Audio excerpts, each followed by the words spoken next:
for asking for people to go first, Joe. All right, so I was remembering back.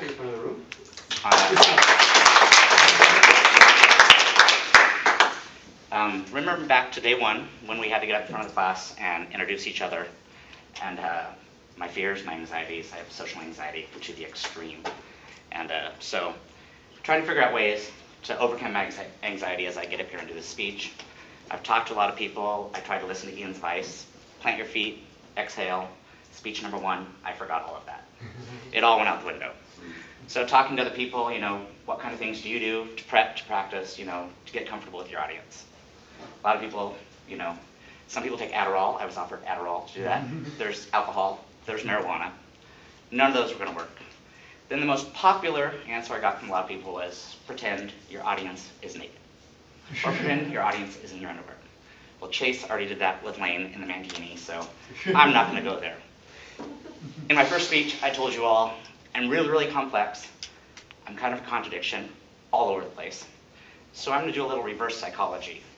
Instead of pretending my audience is naked, bear with me, and I'm saying pun intended,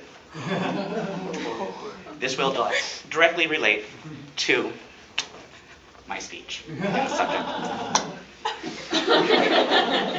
Thank God for tanning beds and boxer shorts. So, now that I stand here, exposing myself to all of you, God, I feel much better actually.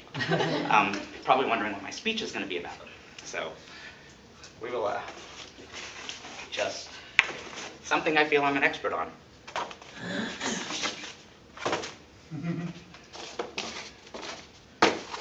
This is part of mine. I just didn't know how the poster works. All right, so studs. Okay, well, there we go. Oh, well, I guess we'll change the speech. Now we're going to go with STD.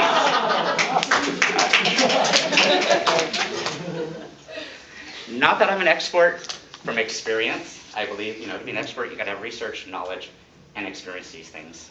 I'm telling you, I haven't experienced maybe all of these things. Wow. Some of the general STDs are out there that most of us have heard of.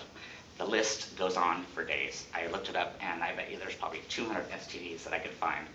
I will not be able to remember them all, and I will use my notes because I do have to give you little statistics to kind of keep this in check. Most common ones a lot of us have heard of: syphilis, gonorrhea, chlamydia, HPV, which is human papillomavirus. Most people think that's common only in women. It actually is in men. Then there's HIV and AIDS. Syphilis, curable STD. There are a few that are non-curable that will stick with you for life, but syphilis is one that can be cured with antibiotics. It's a bacterial infection. Can be transmitted through anal sex, oral sex, or vaginal sex.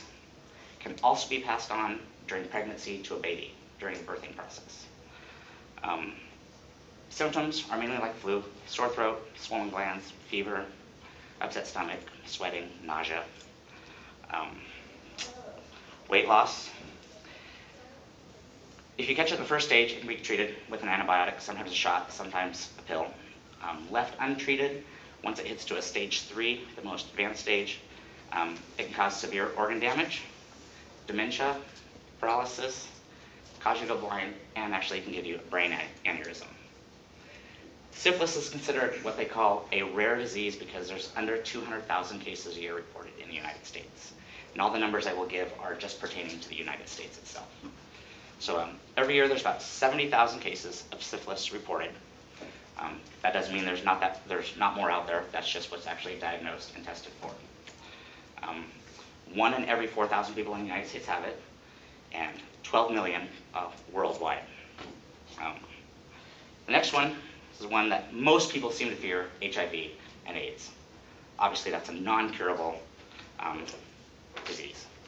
AIDS was recognized in 1981 as kind of the first case was put on the map.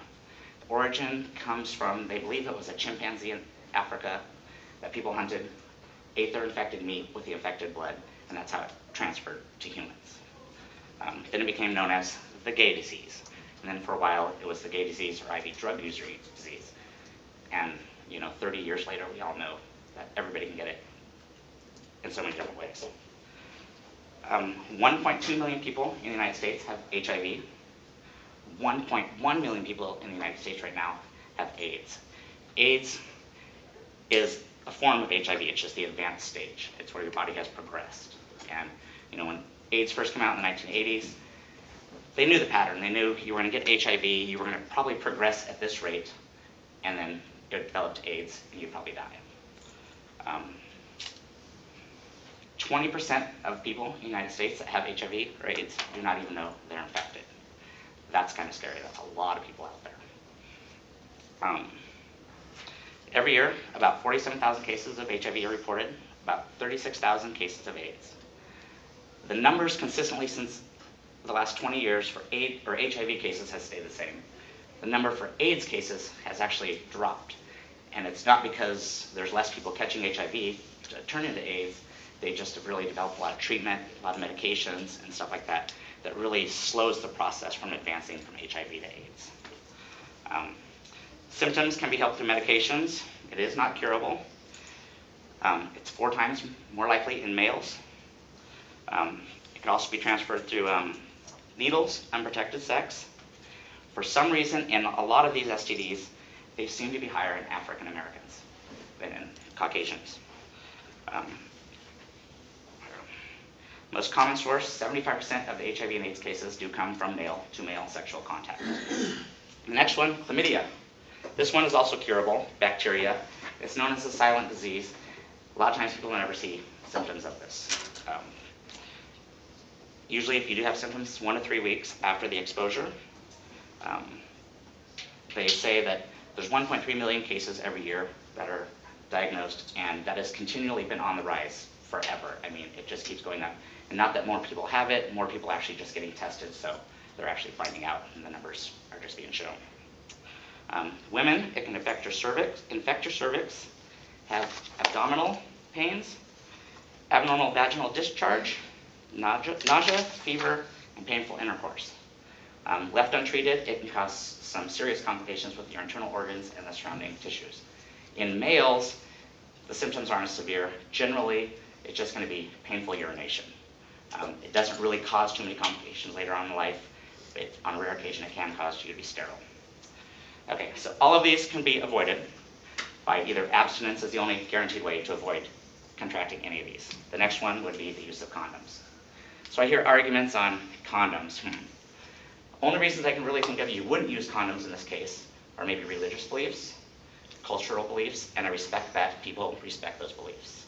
There are also those that say, condoms, don't like the feel, take away the sensitivity. Not going to work for me.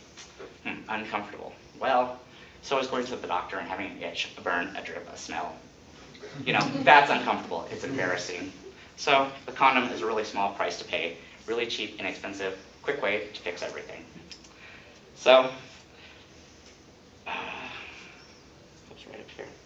So now that you've heard my little sermon on good sexual practice, the dangers out there and ways to avoid STDs, I'm not asking you all to change your ways, or maybe I am. What I'm doing is just kind of give everybody a little reminder, because I think a lot of people actually forget about this stuff, and when it comes to the heat of the moment, nobody's remembered this. So if condoms aren't your thing and abstinence is not your thing, maybe next time you get in the heat of the moment and you don't have protection, you will remember me standing here in my underwear giving you guys a speech, and that will be enough to kill the mood, save you the trouble.